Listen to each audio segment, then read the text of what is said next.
बाबर आजम ने कहा, हमारे लिए बहुत खुशी की बात यह है कि 8% को 100% में बदलने वाले जसप्रीत बुमराह नहीं हैं, लेकिन हमारे लिए सबसे ज्यादा दुख की बात यह है कि 15% को 100% में बदलने वाले किंग अभी भी हमारे सामने हैं और वो कर क्या सकते हैं ये आप हैरिस रऊफ से पूछ सकते हो। रोहित शर्मा को आउट करके हाथ क्यों जोड़ रहे थे तस्कीन अहमद, और ये बात जब उनसे पूछा गया तो उन्होंने कहा, मैं अल्लाह का शुक्रिया अदा कर रहा था कि मुझे रोहित शर्मा जैसे इतने बड़े बल्लेबाज का विकेट मिला, क्योंकि अगर रोहित आउट न हुए होते, क्योंकि वो जिस तरह से उन्होंने मारना शुरू ही किया था, मैच 20 ओवर में ही खत्म हो जाता। मोहम्मद रिजवान ने कहा, मैं कभी नहीं चाहता कि रोहित कैप्टेंसी करे, क्योंकि जब रोहित कैप्टेंसी करते हैं तो सिर्फ रोहित ही नहीं बल्कि उनके साथ विराट कोहली उनसे भी खतरनाक कैप्टेंसी करते हैं, क्योंकि जहां रोहित कीपर के पास से कैप्टेंसी करते हैं तो वहीं विराट हमेशा बॉलर से बात करते रहते हैं कि किस बल्लेबाज के खिलाफ कैसी बॉल डालनी है, और यही कारण है कि इंडिया इस समय दुनिया की सबसे खतरनाक टीम है।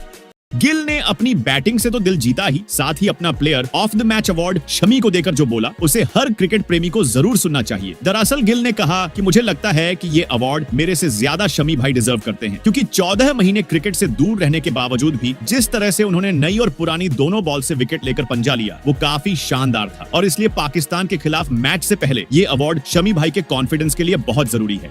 शुभम गिल से पूछा गया कि जब आपने तंजीम को 98 मीटर का छक्का लगाया तो रोहित शॉक क्यों हो गए और फिर मुस्कुरा क्यों रहे थे, जिस पर गिल ने बोला, रोहित ने पहले ही बोल दिया था कि ये वही तंजीम है जिसने विराट को एग्रेशन दिखाया था, और इसीलिए जब मैंने 98 मीटर का छक्का लगाया तो रोहित भाई की ये मुस्कुराहट आप देख सकते हो। एक आसान सा कैच छोड़ने के बाद रोहित शर्मा ने कहा कि मुझे बहुत ही बुरा लग रहा था, क्योंकि मेरी वजह से अक्षर पटेल का हैट्रिक पूरा नहीं हुआ। इसके लिए मैं अक्षर पटेल के साथ पूरे देश से माफी मांगता हूँ, पर सबसे ज्यादा दुख तो इस बात का है कि मैंने जिसका कैच 0 पर छोड़ा उन्होंने 68 रनों की पारी खेल डाली। न्यूजीलैंड से लगातार चौथी बार बुरी तरह से हारने के बाद वसीम अकरम ने कहा, मैं बाबर आजम से बस यही कहना चाहता हूँ कि अच्छा हुआ तुमने खुद ही बोल दिया कि मुझे किंग मत बुलाओ, क्योंकि सच में तुम किंग बाबर नहीं बल्कि जिम बाबर हो, और अगर थोड़ी सी भी शर्म है तो खुद से पहले अपनी टीम के लिए सोचा करो। कुछ पाकिस्तान के लोग जसप्रीत बुमराह का मजाक उड़ाते हुए बोलते हैं कि हमारा साइन अफरीदी जसप्रीत बुमराह से अच्छा बॉलर है। तो चलो आज एक कंपैरिजन करते हैं।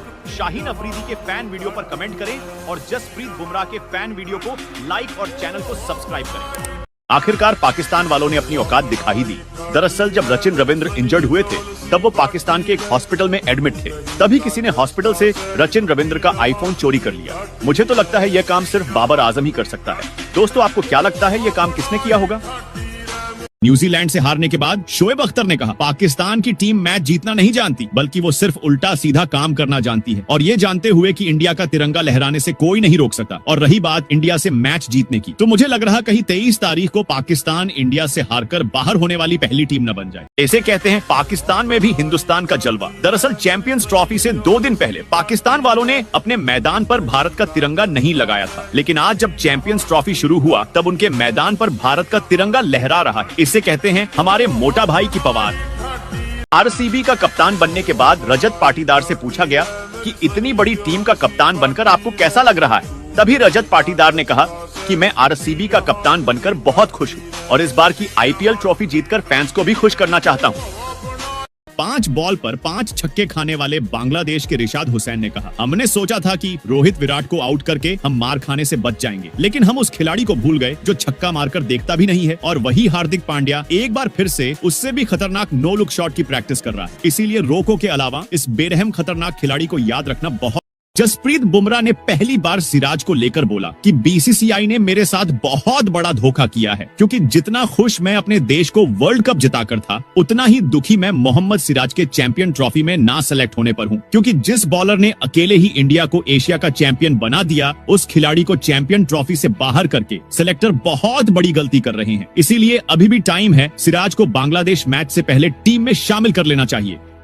क्या विराट के डर से बांग्लादेश अपने सबसे खतरनाक बॉलर तंजीम हसन को पहले मैच में खिलाएगी ही नहीं? और यही बात जब कैप्टन शांतु से पूछा गया तो उन्होंने कहा, तंजीम इस समय मेरे मैन बॉलर हैं, लेकिन मुझे अच्छी तरह से पता है कि विराट को सब याद है, और मैं ये नहीं चाहता कि हमारे पहले ही मैच में विराट कोहली और खास करके रोहित शर्मा तंजीम के पीछे पड़ जाए और तंजीम के साथ हमारा पूरा टूर्नामेंट ही हमारे पहले ही मैच में खत्म हो जाए। इसलिए हमने तंजीम को अपने पहले मैच में न खिलाने का फैसला किया है।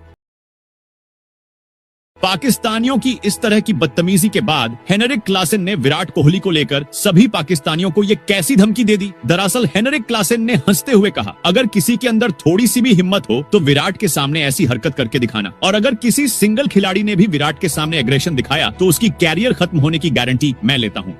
आरसीबी की तरफ से एक बड़ी खुशखबरी आरसीबी फैंस के लिए आ गई है। आरसीबी ने ऑफिशियली आईपीएल 2025 का न्यू कप्तान अनाउंस कर दिया है। विराट कोहली की लेगेसी को आगे बढ़ाने के लिए आरसीबी ने रजत पाटीदार को कप्तान बना दिया है। आरसीबी ने पट्टीदार के हाथ में कैप्टनसी का भार थमा दिया है। अब आईपीएल 2025 में हमें आरसीबी के लिए रजत पाटीदार कप्तानी करते हुए दिखेंगे।